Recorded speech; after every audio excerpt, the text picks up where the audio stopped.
Hello guys, huwag kayong matakot sa lindol darating. Lalo na yung the real big one na ibubuhos na ng Panginoong Hesus ang kanyang puot sa sanlibutan. Basahin nyo yung Revelation. Yun ang katakutan nyo. Yung the real big one, ang muling pagbabalik ng Panginoong Hesus. Bakit kailangan katakutan? Kasi kapag dumating ang Panginoon at wala kayong relasyon sa Kanya, tiyak, sasapitin nyo ang wrath of God. Hindi lang lindol.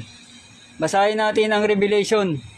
Sigurado, kikilabutan kayo. Kaya ngayon pa lang nananawagan na ang Panginoon. Kumakatok siya sa inyong puso. Tanggapin niya ang Panginoong Hesus.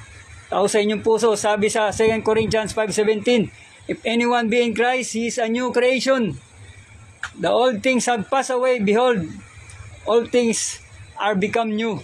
Yan ang great miracle na matatanggap nyo sa buhay nyo. Kaya huwag nyo hayaan na dumating ang Panginoong Hesus na wala siya sa puso nyo. Dahil yan ang selyo na ikaw patunay na ikaw ay anak ng Diyos. The Holy Spirit. Sabi sa John 1:12, but as many as receive Him, to them He gave the power to become children of God. So yun po. Kaya kailangan natin mapabilang sa mga anak ng Diyos.